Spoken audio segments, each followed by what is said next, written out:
Deadlands wouldn't be half as bad without all the bloody dust.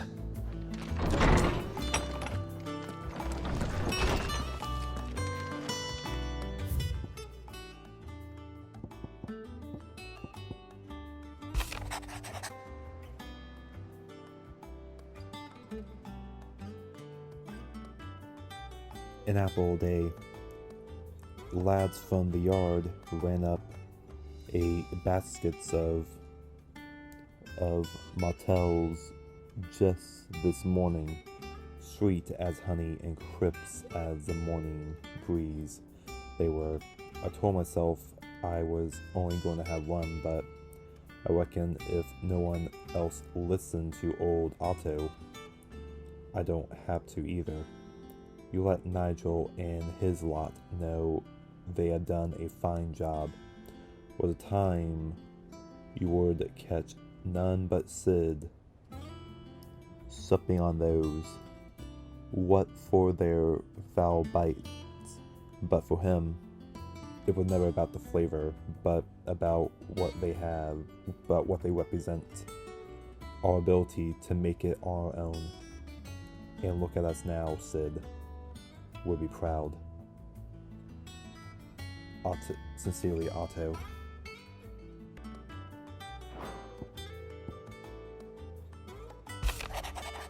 A flame, none brighter. My Lord Marquise, I ask once again for you to forgive my men for your welcome back at the Lazarus. But certainly you can understand that you were the last person any of us were expecting to see at our gates. In the short time since our reunion, you have shown yourself to be the same man I followed into Stillwind those many years ago, a true bearer of your father's legacy. If only Sir Tyler, the Lord Commander, and all the others who were lost that night were still with us, to see how bright your flame now burns. To you and your cause, I hereby pledge the swords of the Guardians, and am proud to stand alongside you once again. Sincerely, Raid.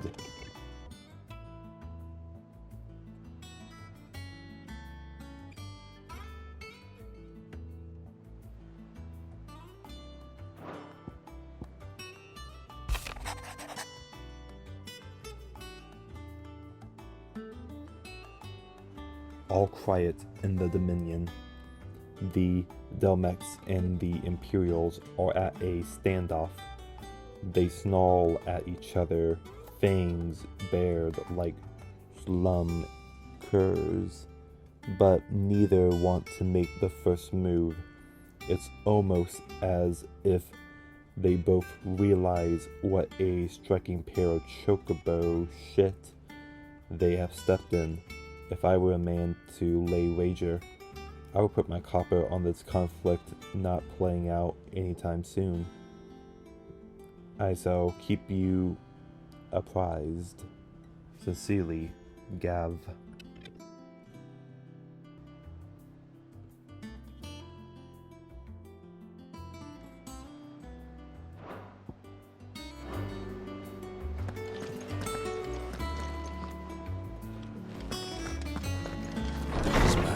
The bloody dust.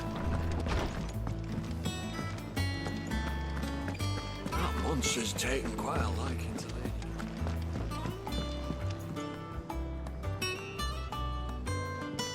I didn't take you for a scholarly van. Oh, this?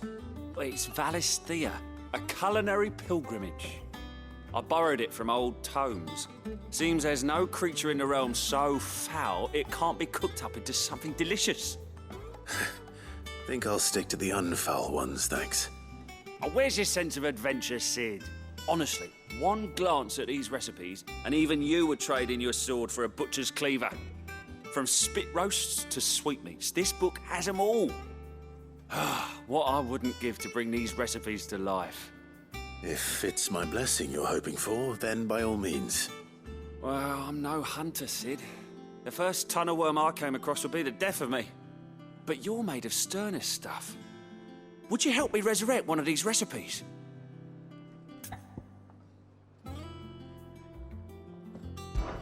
Something tells me you won't be taking no for an answer. Fine, I'll help. Fantastic! Thank you. So, dare I ask what's on the menu? Chance's Stew. It was once a favourite among the gourmands of Oriflamme, if the author is to be believed. Though Molly's never heard of it.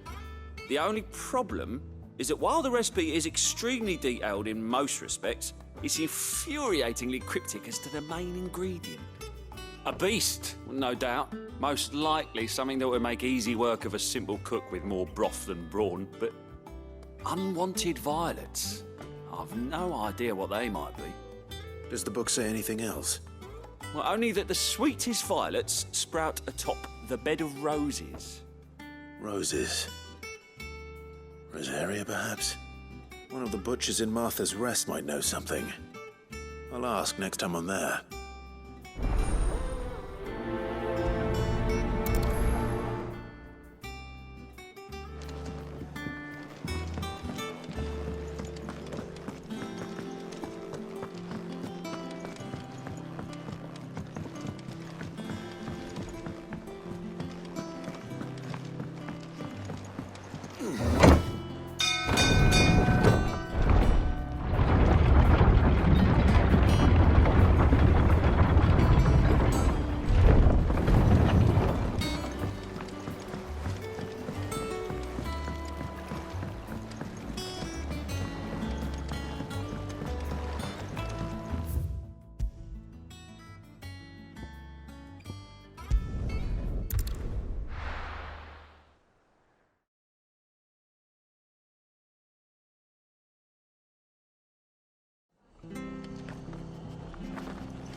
Thank you for sticking with us. Those of us who are still here have to look after each other, don't we? So, about the price of them turnips.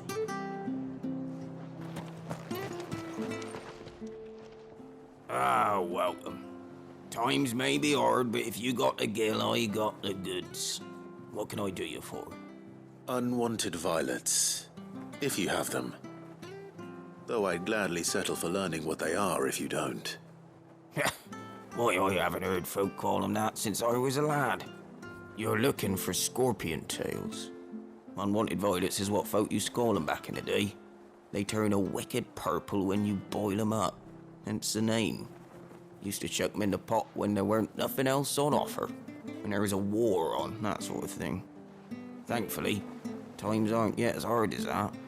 And even if they were, you wouldn't find anyone selling them these days. Do the scorpions still live nearby? I dare say they do. 3 Reeds would be your best bet, if memory serves. Thank you. You've been most helpful.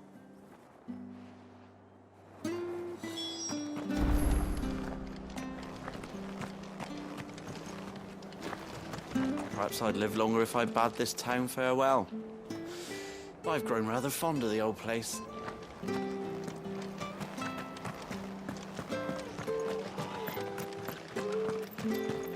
Stay sharp. After what the Empire did to Masters, thought I'd be daft.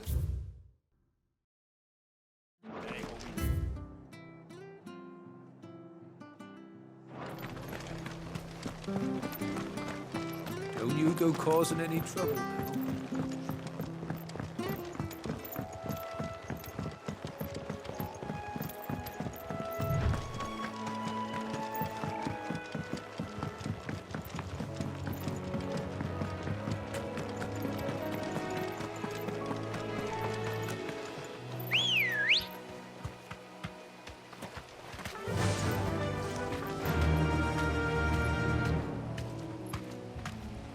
Faster!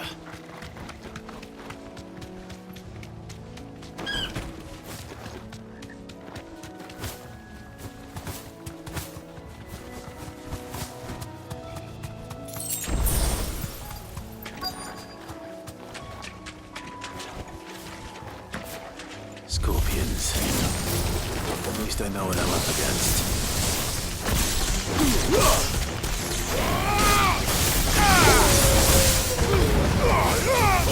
Kill!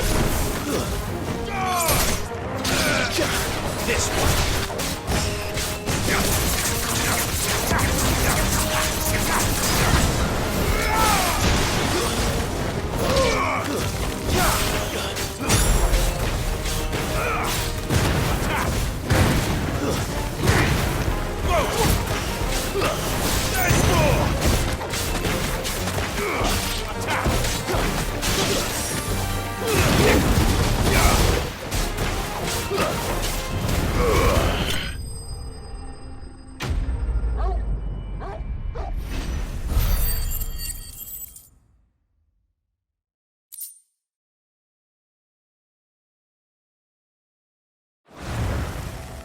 I better get this back to Yvonne before it goes bad.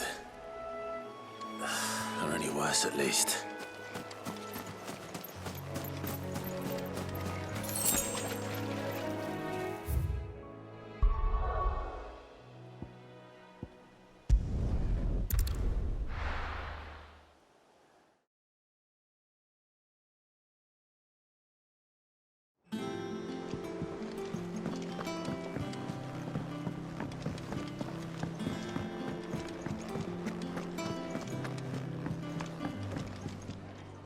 Did you find our mystery ingredient?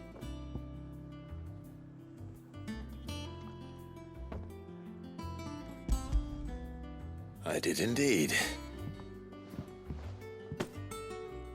Marvellous! Let's see. What am I supposed to do with this? It's poisonous, surely. You wouldn't be wrong. But that's your unwanted violet.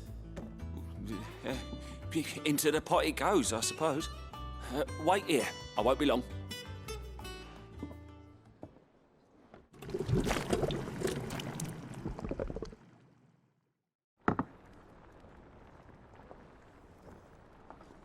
I present Chance's stew, risen once again from the ashes of obscurity.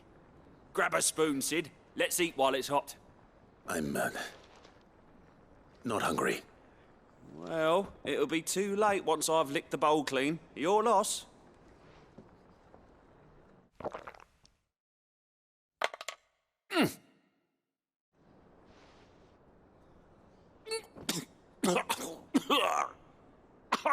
Odin's teeth.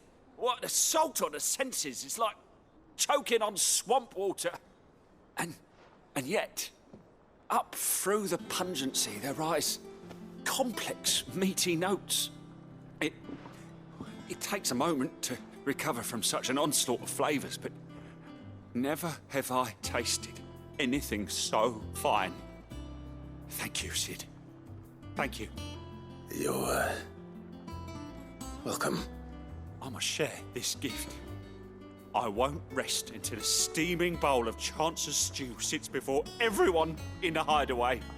A single mouthful, and Molly will be breeding scorpions of her own. I'm sure she will.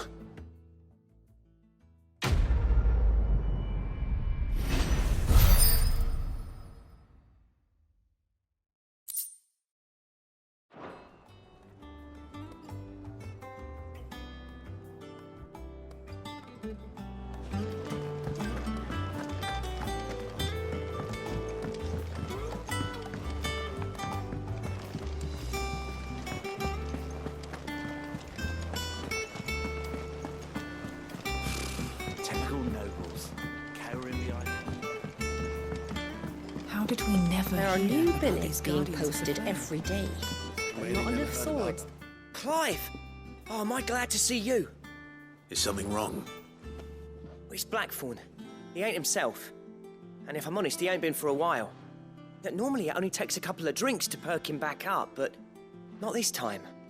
Something's getting him down. And whatever it is, he ain't telling. It's like he's lost his spark, you know? He's barely got enough fire in his belly to get the ump about stuff. But I'm thinking he might if we both bent his ear, because he respects you, innit? So, what you say?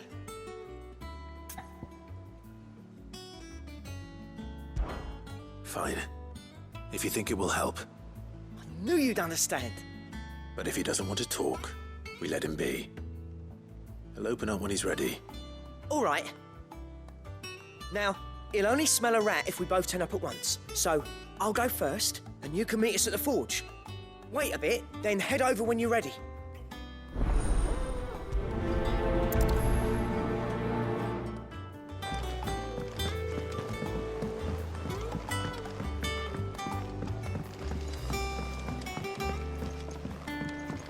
I could have sworn we had a few.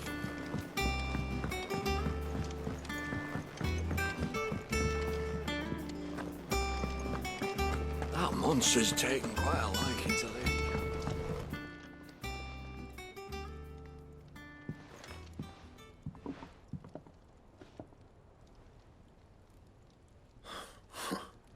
First August, and now you. What are you pair up to? What's it got to do with me? August was worried that something had been weighing on your mind. I thought you might want to talk about it. Did you now? I told you not to stick your nose in my business. What'd you go and do? Clive just wants to help, innit? What's so bad about that? Talk to him. You never know, you might feel better for getting it all out in the open. Please, mate. I'm worried about you. Phil shut you up. It's nothing really. Stupid. Not the sort of thing you'd bother people about. Why don't you tell us all the same?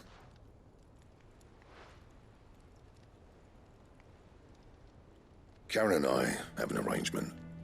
I keep an eye on Goots, and she shows me what the competition's up to. Interesting arms and armor, things like that. Anyway, the other day, she shows me a cuirass she's come by. Masterpiece of level work. Light, supple, and tougher than it had any right to be. Made my stuff look like heavy, clumsy shit. I should have brought the bastard thing there and then just to study it, but I was too proud. And now every time I reach for my hammer, I'm reminded that I'm not the craftsman I thought I was. There. You happy? You got what you came for? Now piss off. All right. We're going.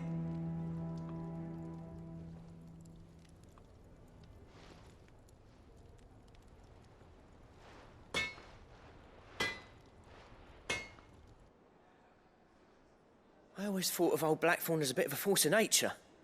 Like a storm cloud full of ale. Didn't think anything could rattle him. Least of all a stupid piece of leather. Blackthorn's always taken pride in his craft. Questioning it means questioning himself. Something tells me this is only going to get worse. If he has doubts, it will affect his work, which will only add to his problems. We need to nip this in the bud. I couldn't agree more. He said he should have bought that cuirass. Perhaps we should track it down for him. Assuming you're happy to help, that is. Too bloody right I am. Glad to hear it. First things first, then. We need to speak to Karen.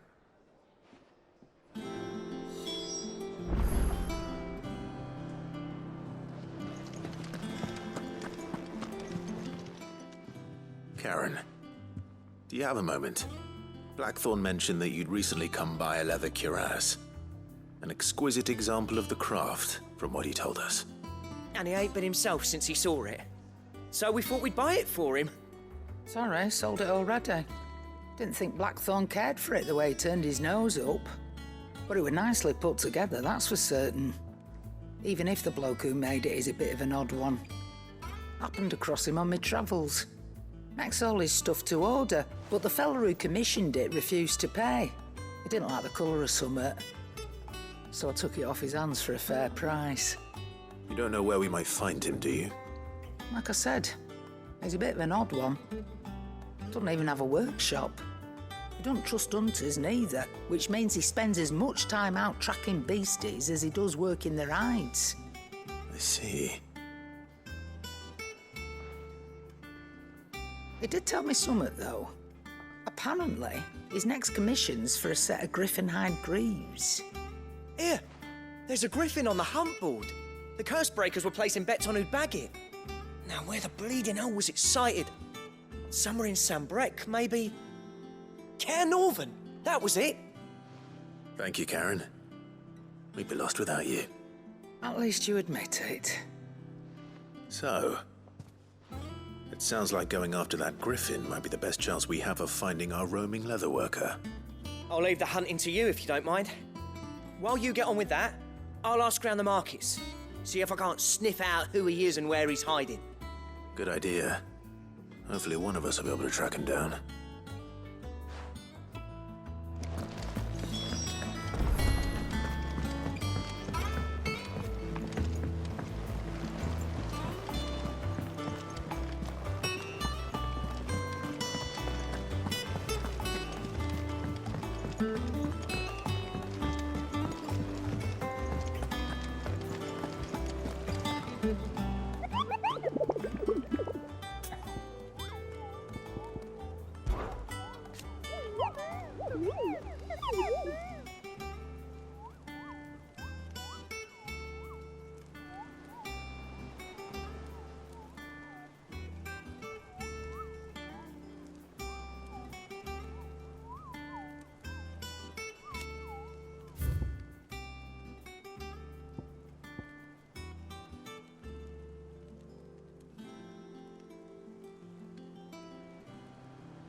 Guardians of the Flame.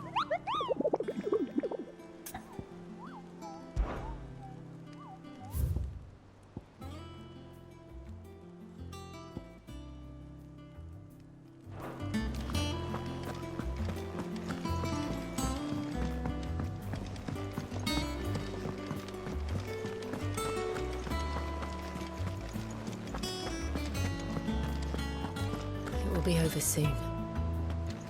One way or